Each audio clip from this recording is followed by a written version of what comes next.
Ladies and gentlemen, boys and girls, welcome to the Spearhead Sundays podcast. I am going to be in Sydney this weekend on May 9 and 10, loosespears.com. Then I'm going to Brisbane on May 16th and Adelaide on May 30 and 31. Then I am headed to the UK. I've got shows in London, Birmingham, Manchester, Leeds, Edinburgh, Belfast, Dublin, Glasgow, Liverpool, Nottingham, Bristol, and Newcastle. I've also got a couple more Australian shows coming up, but they'll be announced soon. loosespears.com for your tickets. I cannot wait. Sydney's this weekend. There's like less than 70 or so tickets left, so it's going to be a banger. 2 shows. Cannot wait.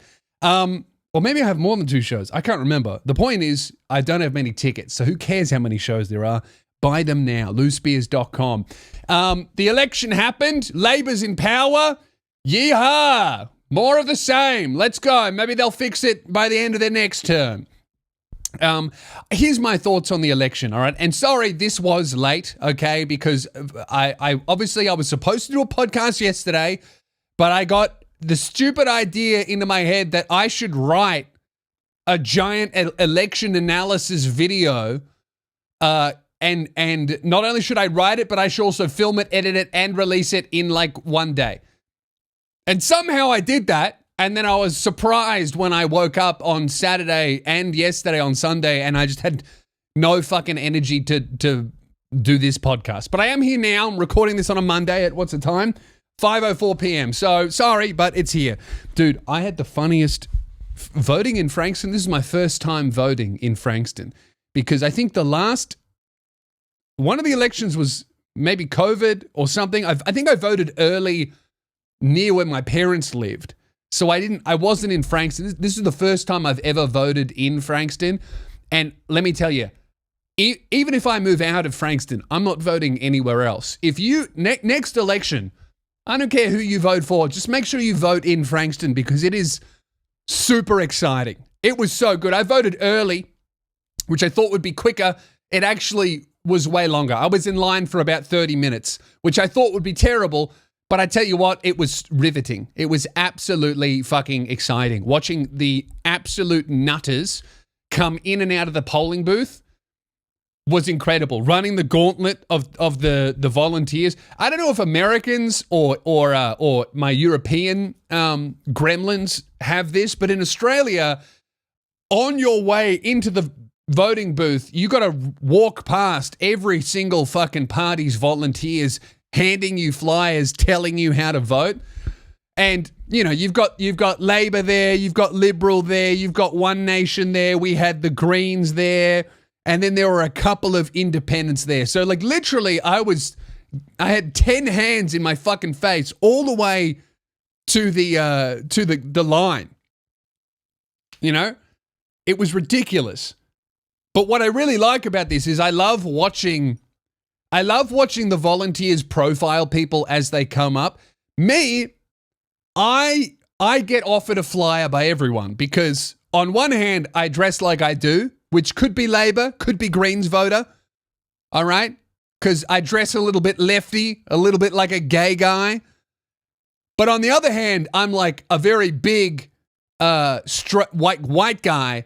So Liberals and One Nation, they're always trying to give me flyers too, because everyone's a little bit confused about where I'm going to be voting. And I like taking flyers from everyone because I like to take the flyer from the party that I agree with and then see how they would like me to vote. And then I like to take the flyers from the parties that I don't agree with so that I can make sure that the parties they tell me to vote for, I put them at the bottom. You know, I'm taking flyers from everyone. I also, you know, you're standing in line for 30 minutes. You might as well read all the material you get offered because you're going to be there for a while. Unfortunately, no one from the Palmer United Party was there. But when I was in line, standing there for 30 minutes, no word of a lie, literally, every single person in line got at least one text from Palmer United. It was so funny. I just kept hearing smatterings of, oh, another text. Did you get this one? No, I got this one. Huh? From everyone in the line. You know what's weird, actually? I didn't get a single text. I don't think I got one text from Clive Palmer. But everyone else in my life got a text from Clive Palmer. I didn't get one. Why not? My number's not on their list? What if I search Palmer? Oh my God, I didn't get a single text from Trumpet of Patriots. Or maybe I got to search Trumpet in my text. I have 1,300 unread text messages. No, I didn't get a single text from Clive Palmer. I guess my vote doesn't count. I must not be registered if they don't have my phone number. That actually makes me feel quite good if they don't have my phone number. That's great. But anyway, right, I love watching people coming in get profiled, okay? Immediately, anyone wearing like a knitted sweater that they got from an op shop that's like far too loose and very brown and secondhand, straight away, liberals are going, I know who you're voting for. You don't want to fly from me. You know, they're like half-ass going, would you like they're not even finishing the sentence. Would you like they're just waiting to get called a bigot. Would you like a fuck off bigot? Okay. I did feel sorry for the Liberal volunteers. They were copping it. You know? They were copping quite a bit of abuse from a lot of people as they was trying to hand out their flyers. Absolutely not. Liberals, if you're a Seppo, is our like center-right party. It's like our Republicans, right? And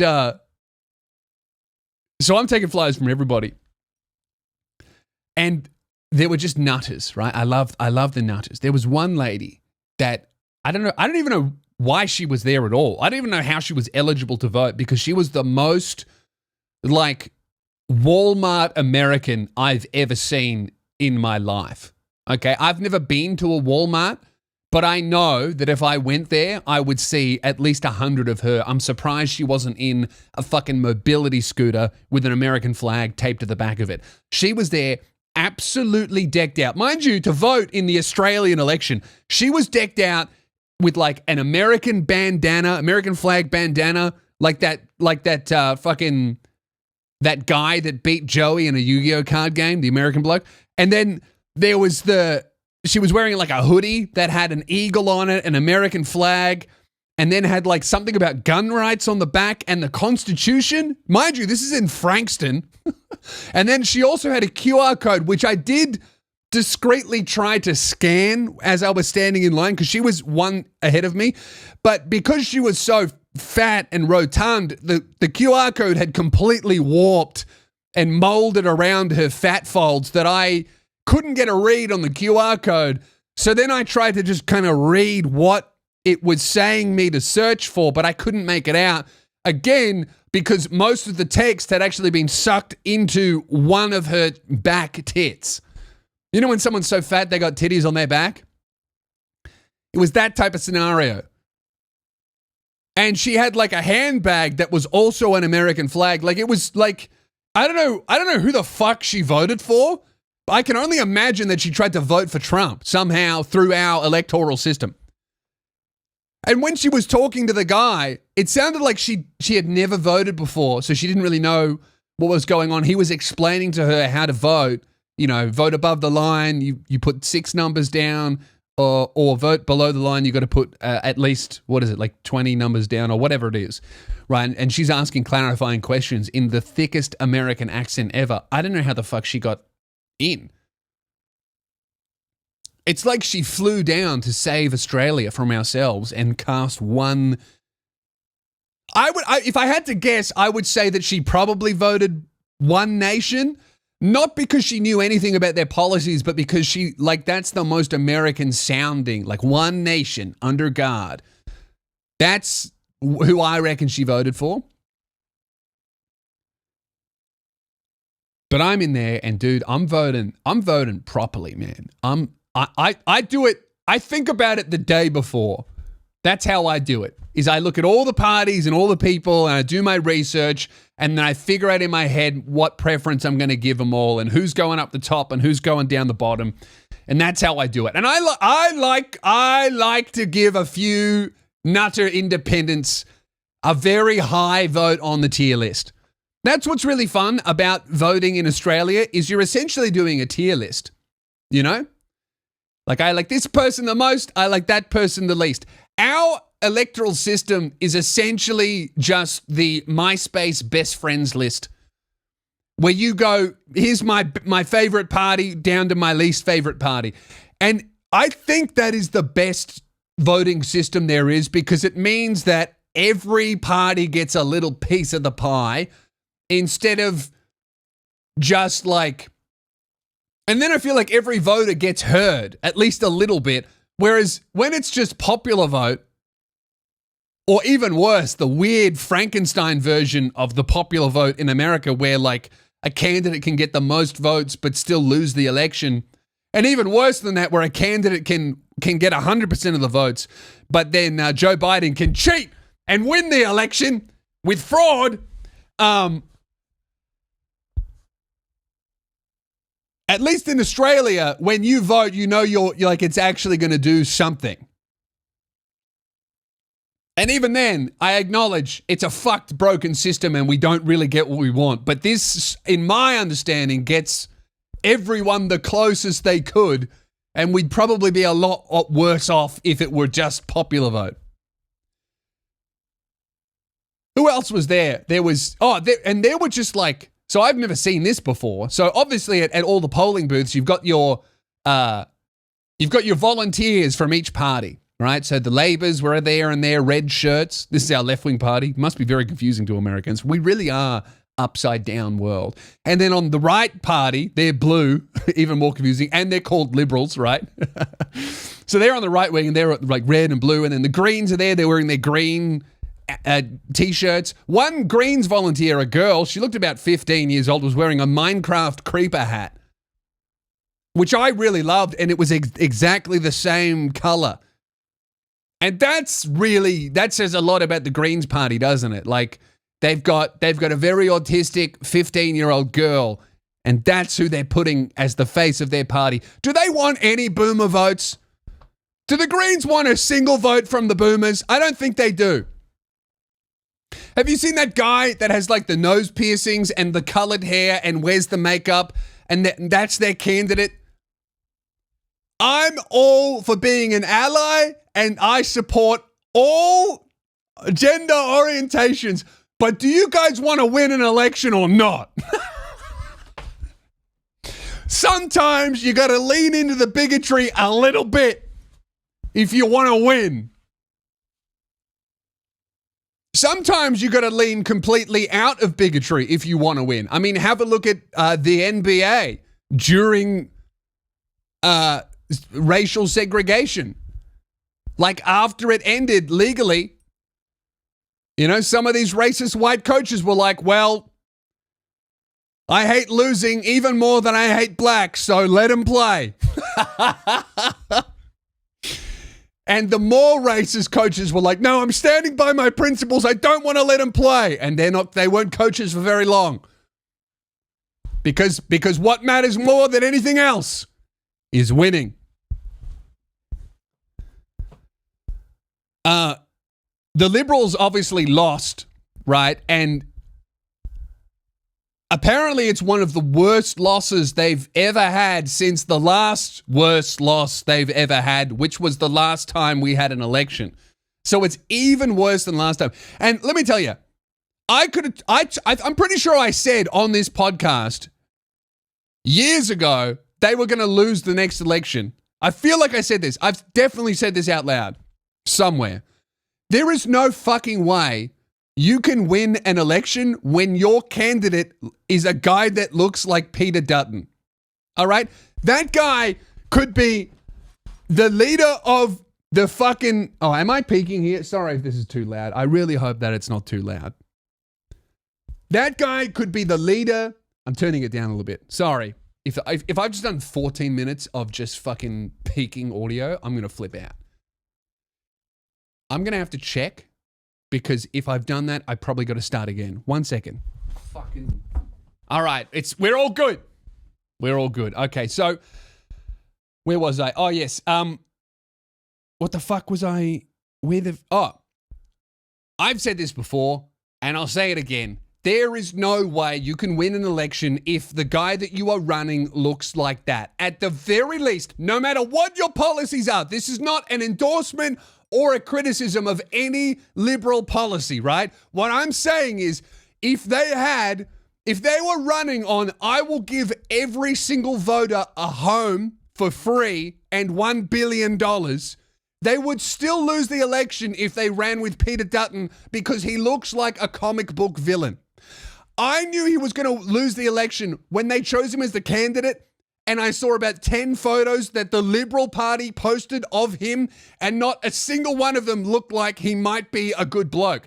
Now, he may very well be a very nice man, but he does not look like one. And unfortunately, we live in a world where what you look like matters so much more than what you say, what you believe, or what you do.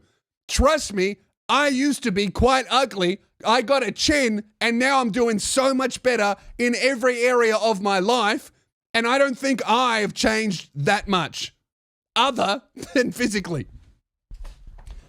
I'm just nicer to look at now, and that helps heaps. I've been on the other side. Any former fatties listening to this will know what I mean. You can get away with a lot more when you look a lot better. Have you seen all those fucking pictures of felons that go viral because they're sexy? Who was that dude that beat the shit out of like 3 women, but he was kind of cute, so he got a model contract, and now he's a millionaire? Oh, he's a danger to women, yes, but look at his eyes. They're kind of grey. That's hot. You got to employ the reverse of that, all right? You can't run a guy that looks like Lord Voldemort and be like, why the fuck did we lose? Because you ran a guy that looked like a villain. Scott Morrison looks like a nice guy, right? I hate that guy. I don't like him at all. I think he's the worst prime minister we've ever had. But if you showed a photo of him to me and Men in Blacked everything that I knew about him out of my brain, I would go, that guy looks like a goofy, funny, bumbling dad. That's great. That's like a lovable looking fella. He looks like a goofy guy who says something silly and then turns out his pockets and goes, oh, well, right? Now, yes, it did turn out that he was an absolutely incompetent, fucking idiot, moron, malicious, insecure, spiteful little dork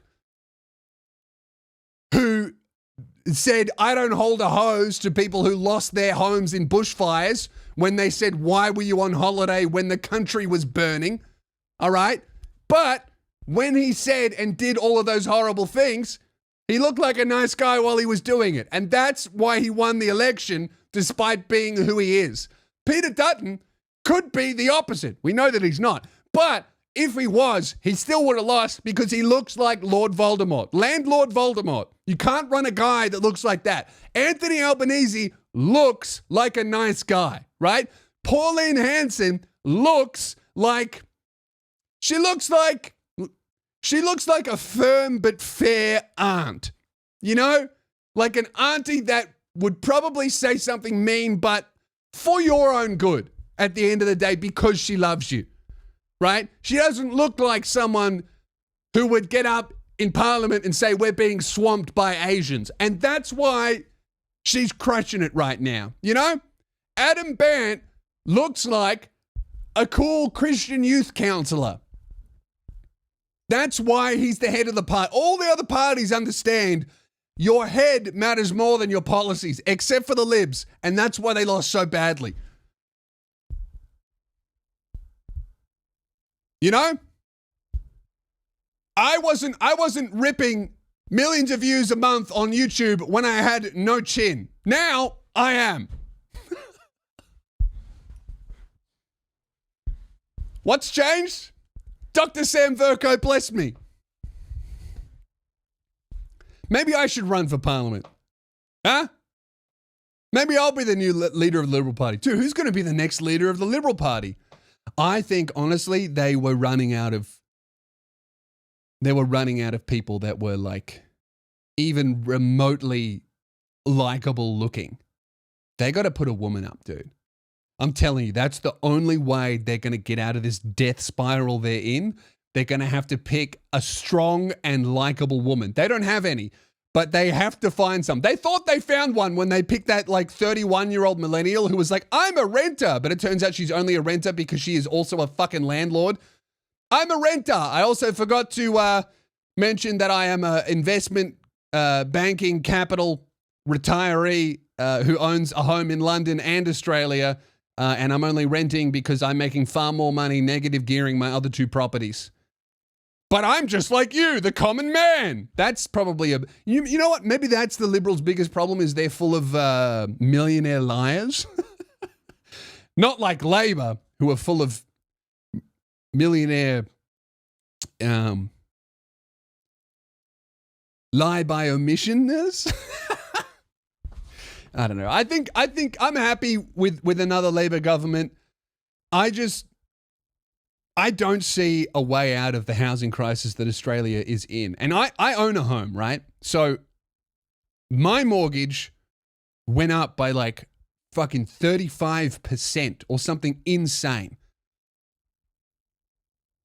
At a time where everything else in my life, groceries and bills, went up by like 50%.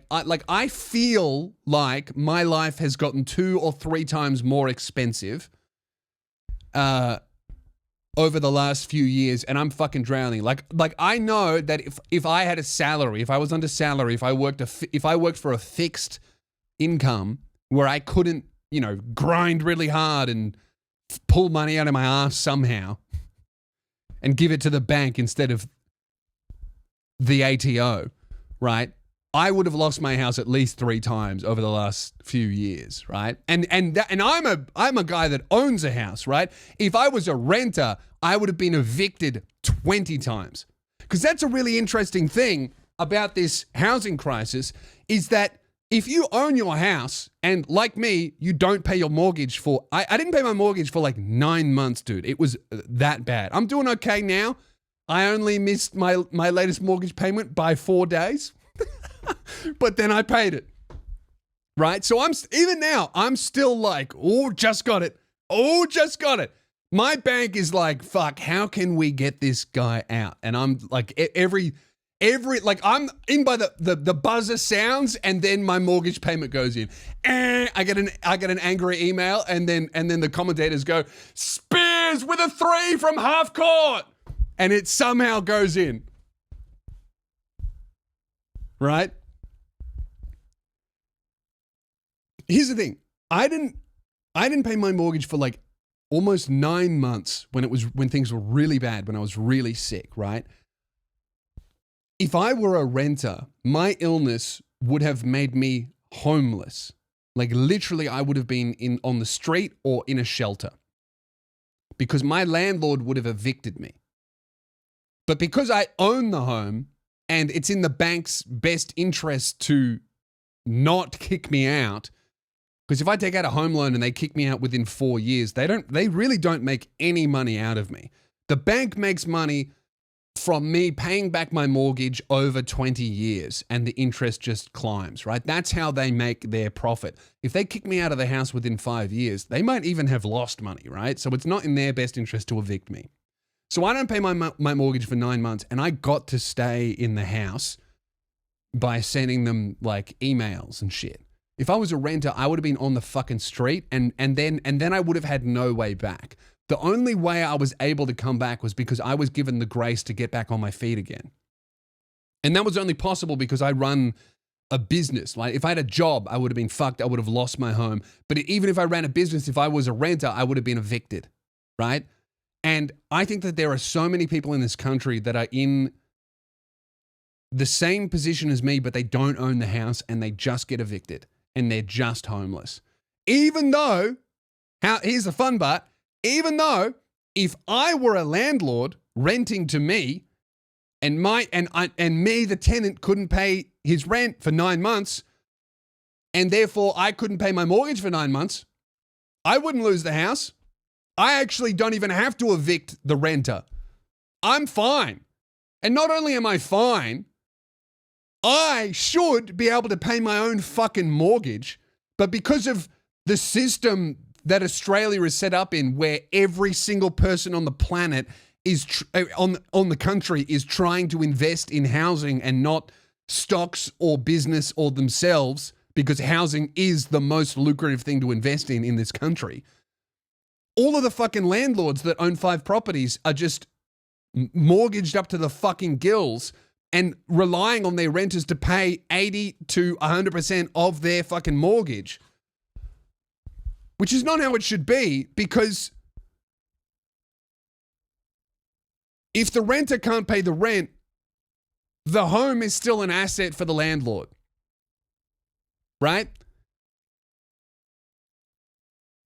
I don't know. I just think there's something so nefarious and fucked about the way that our housing system is set up where, you know, right after I bought, here's this.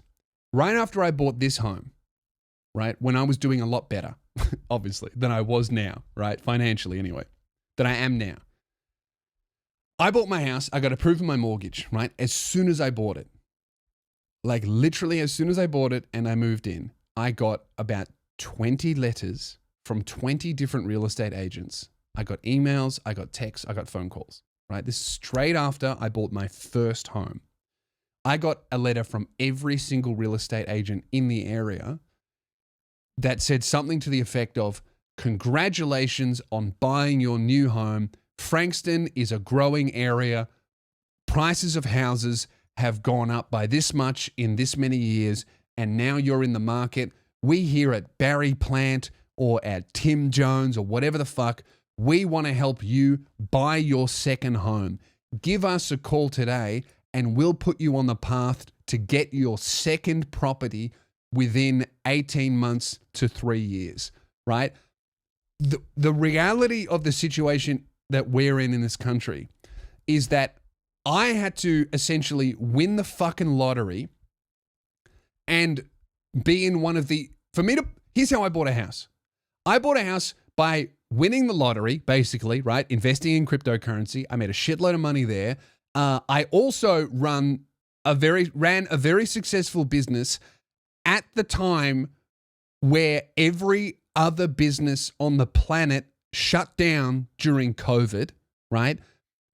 A pandemic had to kill thousands of people across the globe and shut down every single industry except mine, online entertainment, right? And housing prices had to very temporarily dip when I was looking at buying. Yeah. And I had to be in, again, one of the only industries that not only wasn't shut down by lockdowns and shit, but actually financially benefited.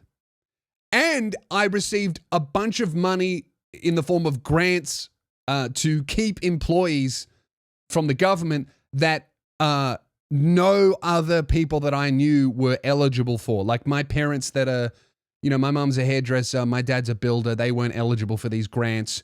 I was. So all like lightning had to strike 6 fucking times for me to get a house. And even then I was only eligible for a loan that was worth like only about 2/3 of what my home is worth, and the rest of it had to be in cash.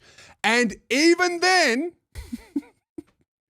when I got to the point, I was only approved by one lender. All of the other banks said no. I was approved by one lender. And even then, I got all the way through, and the house price, for some reason, stamp duty or whatever, something added $40,000 onto the price of the house. And I had to go to a couple of YouTubers that I knew to borrow that money from them because no one would lend it to me and I didn't have it, right? That's how I bought my house, my first house. That is not how your first house should be bought, right? That is not replicable in any way. Basically, what I'm telling you is I shouldn't have this under the current system. Like I had to jump through 10 different hoops and score a perfect 10 and win the lottery and get really, really fucking lucky. And even then, I almost lost it. And even now, I'm fucking drowning trying to keep it. I feel like the entire system is stacked against me and is trying to force me out of this in favor of some fucking foreign investor. Right? The way that I bought a house, sometimes people ask me, how did you do it? And I go, oh, I achieved the impossible. I won the fucking lottery. And like the entire globe had to shut down and kill everyone's business except for mine. And I got really lucky. Like, it's not replicable at all for anyone my age. And especially not anyone that has any sort of job with a salary. That's not how houses should be purchased, right? But how's this? That's how I got the house. As soon as I got the house, it became clear to me, because I called a couple of these real estate agents to see what the go was. It became clear to me that if I really wanted to, and if I didn't get sick, I could have done this. Maybe I would have if I didn't get sick, right? I could have had my second house in 18 months, and it would have been fucking easy, because the whole system in Australia is set up to risk the capital of one house to buy the next house. And all of a sudden, as soon as you have that one property, now you can just buy your second essentially with imaginary money that doesn't exist, using the value of your first home. And because the values of the homes keep growing and growing and growing, that imaginary number that comes out of fucking nowhere, even though the house is exactly the same, it's just the perceived value of the house has grown. Now if your house goes up by $100,000, now for some reason you have $100,000 to stake and put down on another house, so you can buy a house with a house. And now all of a sudden you keep doing that. You got 20 homes, at the expense of anyone who wants to buy there first. That's the system that we live in Australia, where it is, even with all my money troubles right now, it is so much fucking easier and plausible and more likely that I buy my second, third, fourth, and fifth house before you buy your first. Because I fluked my way into this one by the skin of my teeth. And that's not how a housing market should go. Because people say, like, oh, for the housing market to be affordable, house prices need to crash like 50 to 60%. That's the only way that it can happen. Either wages have to increase exponentially, which is probably less likely, or houses need to crash like 50 or 60%. And it's like, I mean, I don't care if that happened to my home. Right? Because I signed up for a 20-year mortgage, right? So if the house price crashes 60% now and then just grows steadily with inflation, by the time I pay off my loan, I'm even. It would be annoying to pay a higher mortgage than people around me are paying in their mortgage or with their rent. But like, at the end of that annoying process, I own a fucking house. So that's good for me and my future generations. I don't know. I just think there's something, the more I understand about the housing market from becoming a homeowner and how the system is fucking rigged and stacked against young people and still stacked against me, mind you, right? I'm struggling to keep this fucking house. There's been plenty of times where I've almost lost it, or I've gone, fuck it, the stress isn't even worth it. But of course, you know, I'm not going to do that. Basically what I'm saying is, I'll never buy another one. You know, if I lose this one, that's it. I have to keep this one because I wasn't supposed to get it. That's how I feel. So I'll do anything to keep it. And that is not how a country should run. You know, there really isn't anywhere that, it's not like America where you can move to a more affordable place and there still is like industry and shit around. Australia is 3 cities and then a collection of suburbs. Like, our country is so big, but we're so fucking small that moving to a more affordable area doesn't help because there's no jobs there. That's why the houses are so fucking cheap. And also, they're not even cheap. It's like $1 million to buy something in Geelong. And you got to live in Geelong. Yuck. I don't know. I just think that something really, really, really needs to change. And while I am happy that Labor won because I think that Liberals would have made it worse, I don't think that Labor's going to make it better. And I don't think that's good. I think that something drastic needs to change because Otherwise, you are like, I don't know anyone that owns a house. And from my generation, there's been like a couple of people from my high school that bought houses, but that's because they became real estate agents. Doesn't count. That's like the only way to buy a house is to become a person who sells them. And to do that, you got to give up your soul. So I don't think that's a fair trade. Anyway, I'm probably rambling. What else did I want to talk about here? I fixed my NAS. Well, correction. And I talked about this on the Patreon. I paid someone to come in and fix my NAS. Now, if you wanna hear like a fucking like a 9 out of 10 on the Spears crash out scale, go and listen to the most recent Patreon episode because I flipped the fuck out. And I was so upset that I was playing voicemails from other people that had been calling me and upsetting me that I probably should not have called. I don't want it to get back to them, so I'm going to be very vague. But there was one contractor guy that kept calling my fucking phone and calling, and I flipped the fuck out on the Patreon. You can listen to that. But the positive update to this is I found a guy that fixed my NAS after I broke it by trying to install a new hard disk drive. And you know what happened? He comes over to my house and he goes, all right, so is the data on here important? And I said, oh, very important. It's got like every stand-up clip that I've ever, every show that I've done since 2018 is in that NAS. And he goes, okay, cool. So obviously you have it backed up online, yeah? And I went, nah. And he went, what do you mean? And I went, I couldn't afford it. It was too expensive. So I stopped paying for it. And now I just got to a point where I can kind of afford it, but it's still uploading. So if I've fucked the data in this machine, my whole career is gone. Like up to this point, I'm doing the Men in Black fucking memory wipe on my own career. It's like all those shows never happened.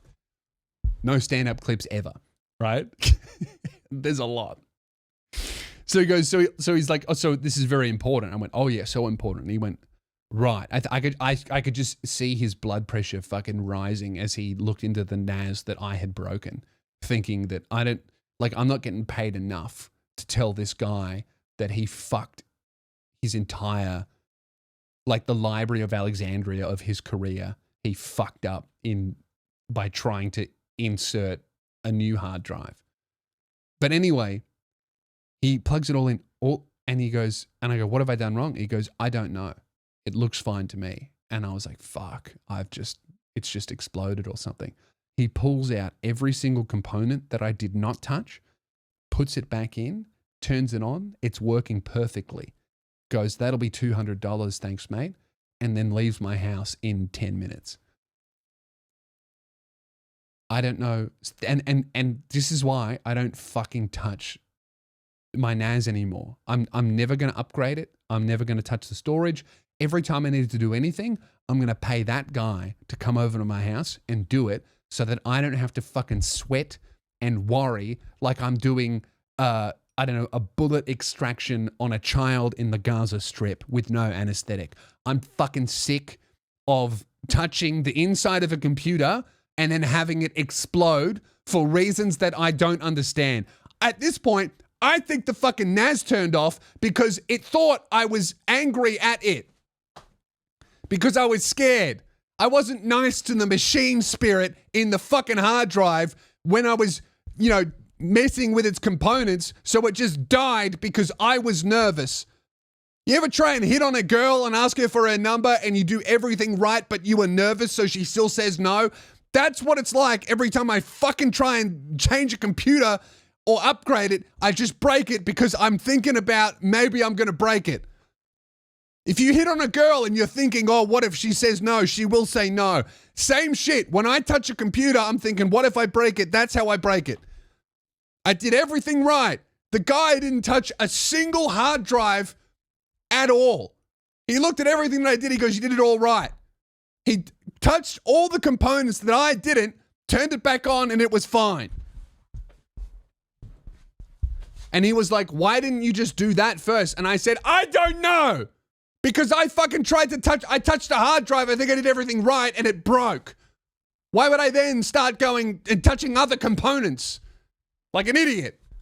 So I swear to God, I actually have to upgrade the storage of it again because I wasn't upgrading storage. I was replacing a hard drive that died, which I thought would be easy enough, but I still need to buy more storage space. I have all the components in my house. I know how to do it. I've done it correctly before, but somehow broke the NAS still. I'm going to pay that guy to come over and do it. I don't want to deal with the stress. I can't deal with the responsibility and the stress and the possibility that I will cook my computer. And that's how guys like that make $200 in 10 minutes, 6 times a day, and they get to buy homes because people like me are too fucking stupid to be trusted to open up their NAS, so they pay a guy $200. That guy, for all I know, could have faked all his fucking qualifications and just set up a website, and I invited him over to my home. That guy could have been half retarded and he would have done a better job than me. And I don't care. I'm not even complaining about the money. I think it's great. Good. I don't want to pay someone less than $200 when they're fucking with the most important tool that I use for work. I can't be trusted, man. And everyone who's right in the middle of typing up a paragraph about what I should have done or how I could have prevented this from happening or why you think it broke, fuck you, I don't care. I don't want to learn. I'm choosing ignorance. I don't want to know how to do it ever, and I'll never learn because I've tried to learn and I've broken it every single time I've operated on it, not just the NAS, my fucking gaming PC, my first gaming PC, the time I tried to replace my graphics card, and most recently, the time I tried to plug in a hard drive into my fucking NAS. I'm not learning it. I'm not ever learning it. I choose ignorance. And I'm comfortable with that. You know, that's how, you know, when you look at your parents and they don't know how to use the iPhone and you're like, how do you not know how to use the iPhone? It's actually easy. You know what they're doing? They're choosing to not learn. And I never understood that. But then I hit 31 and I'm like, I don't want to know that. I don't want to learn that. And I don't care that it's easy. I don't care that it's simple. I don't care if you can do it or your fucking 12-year-old sister can. I don't want to know. I don't want to learn. I, like a One Nation voter, I choose ignorance today. I don't want to know. Anyway, if you thought that was a fucking crash out, go and listen to the Patreon episode. Much worse.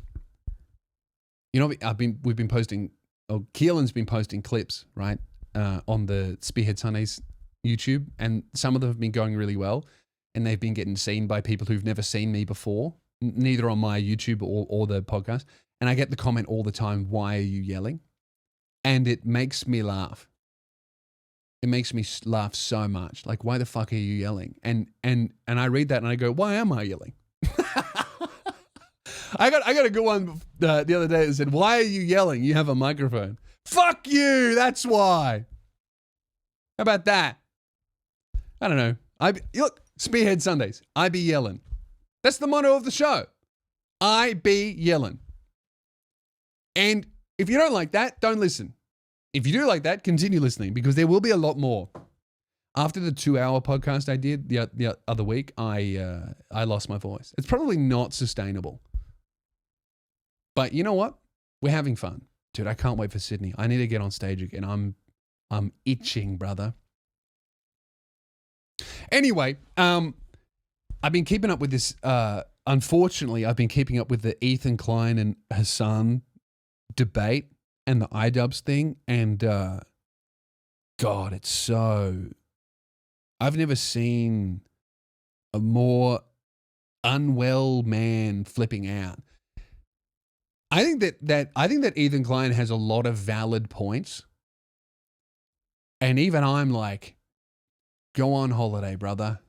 Take 1 day off. Streaming is not for you, man. Streaming is not for anyone, but it's absolutely definitely not for Ethan. I don't think I've watched a more Rapid decline of a man's mental state while they live stream since Etika threw himself off a bridge. I don't think I've watched someone become more mentally unwell for a long time on this website. I don't know. I don't know how you can stream for 5 hours every day about a genocide and insane psychos calling CPS on your fucking children and then turn the stream off and be a present father to your children and a happy, good husband. I don't think that's possible. How the fuck do you de-stress after work when all you do on stream is argue with people that want to see you kill yourself for 5 hours and bemoan the fact that no one has any sympathy for you, when really what you should be doing is, I don't know, watching TikToks of people be silly and go, that guy's dumb, let me tell you why. Like watching Ethan Klein scream at Hasan Piker, who is screaming back at him for 4 hours, and then not only just both of them, but both of their audiences leave thinking, that guy is 100% wrong. I was just like, this is so unbelievably fucking pointless. Nothing was achieved. No progress was made. And kids are still getting bombed in refugee camps. This feels like a giant distraction, you know? Ethan Klein's sitting there sniffing and screaming, going, oh, why did people call CPS on my kids? Why did people call CPS on my kids, Hasan? Do you hate Israel and Jews? And then Hasan's going, hey, don't judge my character. People in a country over there are getting killed. You can't judge my character because that the genocide's more important. Like no one is making any valid points. They're just it's just two friends fighting. When what they should have done is have a phone call and figure it out. You know? I think that Ethan Klein is for like one of the most famous Jews on YouTube. I think that he could be a pretty good ally to the Free Palestine movement. But because he won't go as far to say that Israel should be turned into glass, he's some, you know, pro-Bibi Netanyahu terrorist guy. And then Hasan Piker is like, you know, pro-Palestine, but because he won't acknowledge the damage that was done to Israeli civilians,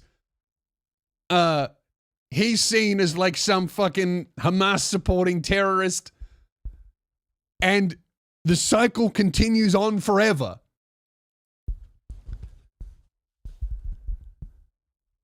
I don't know. I just think that it's such a distraction from the actual fucking issue. And like, you can't go on the internet now to make up your mind about Israel, Palestine, or help anyone without looking at some guy who did a really bad black dye job to hide his grays, wearing a merchandise that a toddler would wear, just Tourette'sing a 5-hour rant about some fucking Twitch streamer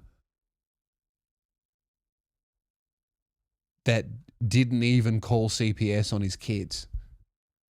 And or you get to watch that Twitch streamer like play terrorist propaganda and be like, dude, how cool is this music? And then be like, what do you mean this isn't productive? to the conversation. What do you mean this doesn't help my cause or any civilians? I don't know. Here's what I think, right? I've got the answer. I think that they should stop killing each other. How? No idea. But I do think that that maybe my tax dollars shouldn't be paying for the bombs that are landing on the children. That'd be a great start. I'm not stoked about that. You know? How about this? Why don't we just give both Israel and Palestine the Iron Dome? and then they're allowed to kill each other, but it has to be with swords. You know, you have to do it face to face. That would probably solve a lot of problems if we said, no, war is legal, but you got to do it face to face, no projectiles. Even better, it has to be the leaders duking it out, you know? Like it just has to be Bibi Netanyahu versus leader of Hamas. Right? And we can do it in a tunnel, we can do it in a refugee camp, wherever you want to do it, but it's got to be fisticuffs and whoever wins, wins. Instead of all of these fucking people getting blown to bits over essentially what an old book says is their territory. It's just like, every time I talk about it, I'm like, this is just, it feels very silly that it's happening at all. And I think that it should stop. And when more people are talking about two fucking influencers having a hissy fit on a live stream over Discord than the actual fucking people getting blown to bits, it's like, what the fuck are we doing? And then somehow iDubbz and his boxing event is fucking wrapped into this as well. It seems like the biggest civilian casualty is Creator Crash 3 out of the whole Israel-Palestine battle. The biggest civilian casualty is Creator Clash 3. It looks like it's probably going to be a bit of a flop, which is a shame. Here's the thing, though. I don't know why the fuck as any sort of content creator you would ever want to run any sort of live event, right? And I say this, I run all my own touring, right? But out of every live performance, stand-up comedy is the easiest one to organize because worst case scenario, if there's less than 200 people at the show, I probably could do the show by yelling no microphone. And I'm tall enough to not need a stage. You guys could sit on the floor. I could yell for 55 minutes and we'd call it a day. Everyone would have fun, right? So absolute worst case scenario, I reckon maybe even if there were 500 people in a room, I could yell loud enough for the back to hear. You've heard this podcast, right? But I would have to say that boxing or any sort of event that has violence in it would have to be absolutely the hardest event to organize because there's the legal shit and insurance and boxing commissions and this and judges and this and all that shit. Add on to the fact that it's going to be live streamed, which is a production headfuck and filmed, and it's not even really your event. You got to organize like 20 different people to come together, and you got to make sure that they're training, and you got to sell the tickets, and you got like I don't know why the fuck you would want to do it because it's almost impossible. Clearly, as we've seen, as the first one was good, the second one went wrong, and the third one looks like it might not even happen at all.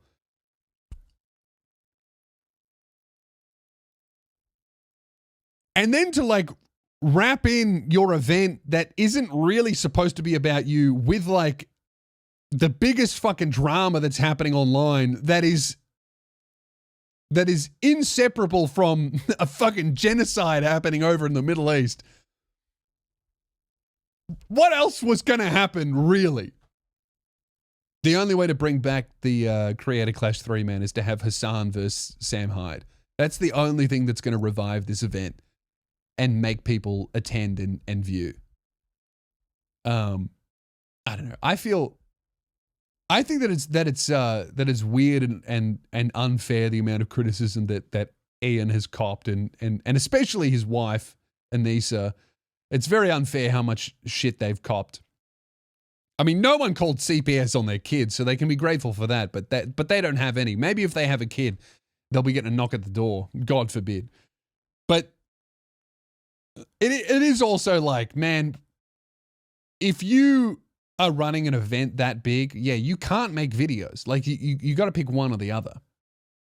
You know, the only way to do it is to do it like what KSI and Logan Paul did, which is just to fucking completely give the organizing away to like a third party that's done it before, and you know, get it streamed on a platform that's not yours. To do all of it yourself is an immense amount of work to take on. And I know this as someone who, I mean, I've been doing my own tours for going on 11 years now, every year other than COVID. I've been doing my own touring. It is so much work to do these shows, and it's just stand-up comedy, and I'm the only act, and they're relatively small. To add in streaming and this and that and 20 different people being involved and making it a charity event, it's like biting off more than you can chew. It's not a surprise that it's kind of fallen apart. And it's a shame because, you know, it's a charity event. You want, you know, I want it to do well. So many people are celebrating that Creator Clash 3 is like had gone through a lot of setbacks and is looking like it could fall apart entirely, and that the talent are dropping out and shit like that. But like, that's awful because it's a charity event. You know, you hear about a charity event, you want it to do well. But yeah, I don't know. It's just so fucking, this whole thing is so fucking weird and lame. And if, more so the Ethan versus Hasan thing, right? It's so fucking lame, dude. And it doesn't help anyone. And it all comes down to like two people doing a show disagreeing on some parts of a thing because they mostly agree with each other. You know, like even Ethan is saying the IDF is a terrorist organization, except for his wife. And like they pretty much agree with each other. Like both of them should be mature enough to go, look, we're mostly aligned with this, but it's these couple things that we disagree with, but time will tell who's right. The point is, let's lend our voices to stop all of these fucking civilians getting turned into mince. Right? But instead it's just them flinging shit at each other at the expense of, you know.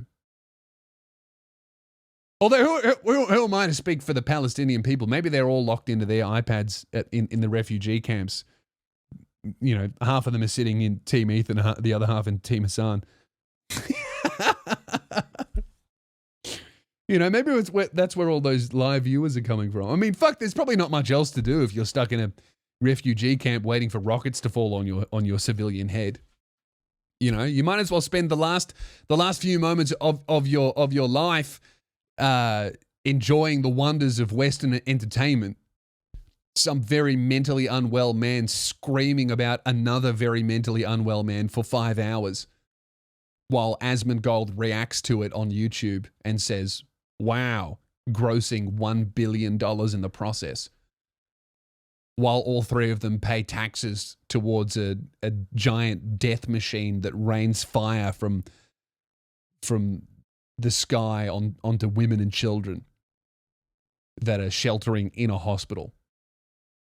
Anyway, should we do miscellaneous bit at the end, guys? Now that I've solved that crisis, we'll do that. We'll do miscellaneous bit at the end. This is the worst part of the podcast where I answer questions sent in by you, the listener. If you have a question, if you need some life advice, if you have a funny or interesting story you want to tell me, want my thoughts on something, anything at all, send it through to podcast@lewspears.com. That's my email, podcast@lewspears.com. Why the fuck did I print the text so small? Can you even fucking read that? I can't. Dude, I need a magnifying glass. What the fuck? Developing skills in what might not be the right environment. Ooh, this is a big one. Hi, Lewis. A couple years ago, you inspired me to try stand-up for the first time. Good on you. And I found that I loved it. I started doing weekly open mic nights last year while on my gap year, but I've just moved to Canberra. Ugh! Yuck. This guy lives where Keelan does. I just moved to Canberra for uni, and I feel like I have hit a bit of a roadblock. Sorry, I printed the text so small I can barely fucking read it. I feel like your grandfather trying to use the phone. I moved to Canberra for uni, and I feel like I've hit a bit of a roadblock. I want to be able to get out and do more than one night a week just to get better, but open mic scenes seem spread quite thin here. Yeah, Canberra wouldn't have much of a comedy scene at all. And I've been lucky to make it to more than one a month. Yeah. Particularly as I have taken on a leadership role at my university college. Why? The audiences here also seem much older than what I'm used to, with the average age in the room being well above 30. I am 19. Yeah, that's going to be rough. I remember when I was like 19 getting on stage, and every now and then I would do a gig and the audience was much older, and I just felt the entire room go, what the fuck could this kid possibly say that has any relevance to me or my life? And those people were right. The dilemma also applies to my other professional interest, freediving and spearfishing, which I'm considering becoming an instructor for, but I cannot train for due to a sinus injury sustained while diving and, of course, not living near the ocean anymore. I feel as though I am sacrificing both my core interests for an education that won't necessarily help me in either of those fields. Any tips or advice would be appreciated. Kind regards, Alex. I mean, Alex, if you read your email, you've answered your own question. I don't want to be in uni. I want to chase these two ridiculous, stupid dreams while I'm young. That's my answer to you, brother. I went to TAFE for a little bit, and I was there for a couple months, and I was like, what the fuck am I doing? I know that I don't want to do this. I want to have a shot at being a comedian. Take your shot. You're 19 years old. Take your shot. You can go to university at any age, at any time, and study whatever you want. You could study a safe thing that will guarantee like a pretty good salary straight out of uni. You will only be 19 and an idiot with no kids and no girlfriend and no one depending on you once. Take the shot. Go out on a fucking limb and live and be broke and maybe fail at your stupid, impossible dream that you love. Because this, I mean, you should always be chasing your dream no matter what age you are. But when you're 19, that's when you should absolutely be doing the dumb thing. That's when you should be taking the gap year to travel if you don't know what you're going to do. That's when you should be chasing the stupid spearfishing instructor like course thing and trying to figure that out. That's when you should be in a city like Sydney or Melbourne or Brisbane doing shithole open mics to see if you could possibly become anyway slightly good at stand-up comedy. Right?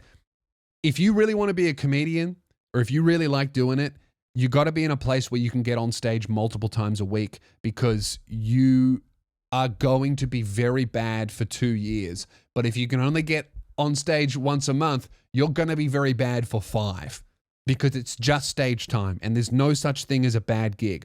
I would say if you stay in Canberra, keep doing those shitty gigs, because what you'll find is those gigs where there's only people that are 30 plus that are not in your demographic, they will actually make you a much better comic than the good, easier gigs, because you will figure out how to climb that hill. Like I really started getting good by performing at this room called Shisha Comedy, which was a room full of 80 Arabs smoking shisha, sober, no alcohol. They were all Muslim. I was one of the only white people to perform every single night on the lineup. I was the only white guy. It was in Springvale. It was one of the more hostile environments that I'd ever get up on stage on, because I would get up there and all the Muslim Arab guys would look at me and go, what the fuck is this white guy going to say? Go on, skinny white boy. say something racist. And I did. No, I didn't.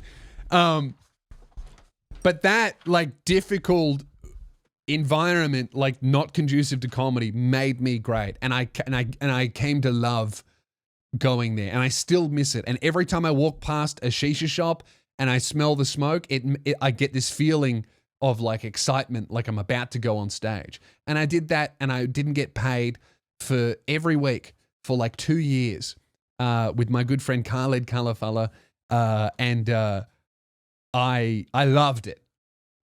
But if I were in Canberra or Perth or Adelaide, I wouldn't be doing that. I would get to the end of my uni degree, and maybe I would get 10 years into my career, and in the back of my head I would be thinking, what if I took the shot? Take the shot. You literally have nothing to lose. All right? When you are 18, 19, don't take the safe option. You have nothing to lose. It is like right now, I have a mortgage. I got to take some safe options every now and then. I got to smash YouTube and take brand deals because I can't lose the house, right? This is one of the first big responsibilities in my life. I have to do some safe moves. And I'm in a position where I'm established enough where, that's okay. And eventually I'm still able to take big risks and take big swings. But if I had a job and I was just paying my mortgage, there's no fucking way I'd be going out every weeknight to try and do gigs. No way. You're 19. You have nothing to lose. You can pick up the uni course. All right. It sounds like you could probably just get a scuba spearfishing instructor license thing in a couple of months and start earning money doing a really fun, cool, sexy job. That will probably deepen your soul and give you a lot of experiences that you could take on stage much better than whatever fucking uni. Like, you care so little about whatever the fuck you're studying that you didn't even tell me what you're studying. It didn't even it didn't even cross your mind to tell me what you're studying. That's how little you give a fuck about it. So pause it. Come back later. Go and try and do, if you are listening to this and you have a stupid dream that is almost impossible, fucking go for it. Give yourself 5 years, right, to try. Doesn't matter what age you are, right? Unless you have kids, really, what are you scared of losing? Like, do you really have any responsibilities? If you don't have children, completely different. You got to prioritize them. If you're a fucking mother or a dad and you start, taking days off work to get up and sing at the karaoke bar, hoping that a fucking talent manager will see you and pick you up for their record label, brother, go home to your kids. All right. But if you are fucking 19 years old, a young person, and you have a barely possible dream, go for it. Give it a go. And you know what? You will be so much happier with your life failing and then getting the job than you will be not knowing.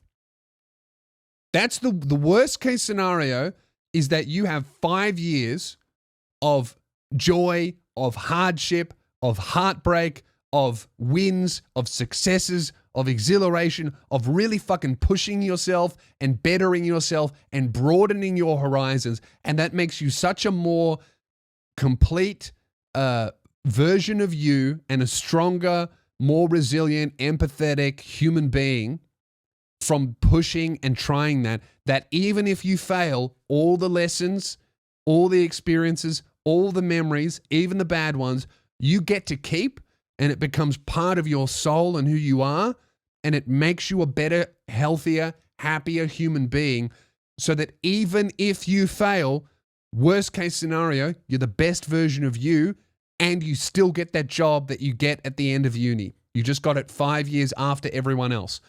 And in the scheme of things, that's fuck all time. If you're 19, you might live to 110. If you look after yourself with the medicine we have, that's actually quite likely. So do you want to live for another 90 years with what if in the back of your head? Fuck that. Go for it. Be broke. Go and be broke and fail and fail and fail and be bad at it. And you might one day fail your way into an opportunity, into a level of skill where you start succeeding. And you might make a career out of it. And that's great. I've done that. That's absolutely fucking beautiful. I'm so grateful and I'm so lucky, and I work so hard to keep that, because it could go away. If I stop posting for 8 months, I'm fucking back into a job. You know what I mean? Like, once you get the dream, now you're playing a whole new game. Hold on. I've been holding on for the last fucking, I don't know, when did I leave my job? Maybe 2016 or 15? 9, 10 years? I've been holding on. My dream now is to hold on to it. Right? There are so many things worse in this life than failing at something that you really felt passionate about. And one of the worst things that is worse than that is the fear of not knowing what could have happened if you tried. That is worse than failing. So go out there and give it a shot, knowing that it's very unlikely that you will succeed.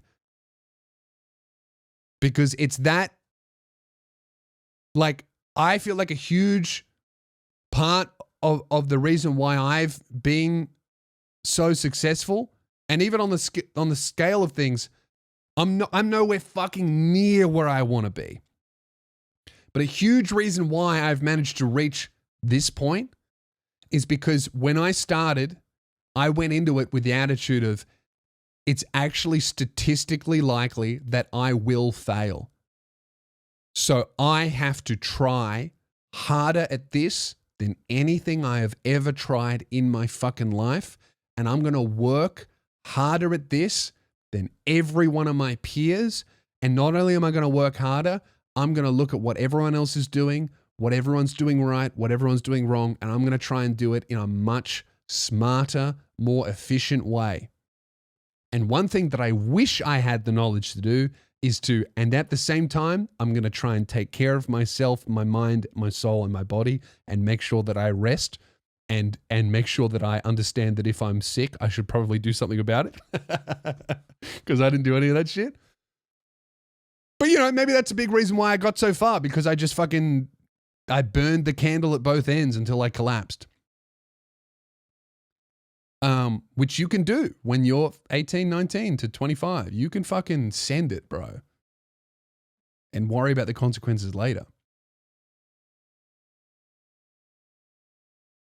Like, that's really what I understand about myself now, is that if I was my age now and I had more money and I had a secure job and I didn't have any of this stress on me from running my own business and trying to make it and having setbacks and going through what I've gone through, if I had none of that, but I never tried, I think that I would be much less happy and unsatisfied with my life than if I didn't have all those things, but I did try and I did fail and I ended up with the job. If I had the job and I never tried, versus if I had the job and I failed, but I really tried, I know which version of me would be happier, and it would be the version that failed. Because I would have known that I gave it everything. So for the love of God, if you are a kid, if you are in your early 20s, don't lock yourself into a lifetime of wondering what if, because it's the safer option. Safe for who? People with kids and a mortgage? You have none of that. Fucking send it. Go hard. Be shit. Go and fail. Because you might win. You may succeed. And then you get to play the even harder game of holding on to it. If I thought trying to make enough money to quit my job and be a comedian full time was hard, fuck. Holding on to that for 10 years, that's way harder. So yeah, good luck. Try and try and try and fail and fail and fail, and understand that you will be very bad at it for at least 3 years until one day you start being good and start doing whatever you do well much more often than you do it poorly. So go out there and try. That's what I would say to you is read your own email, bro. You answered your own question. You care so little about whatever fucking uni degree you're studying that you didn't even write it down. Read your email, dude. You know what the answer is. All right? That's it. I've got another email. We'll do it next week. And the Patreon episode will be up in a couple of days. But if you want to hear me crash out, the most recent Patreon is very funny. All right, that's it. I'm Lewis Spears. Thank you very much. I hope you have a shit one. Bye.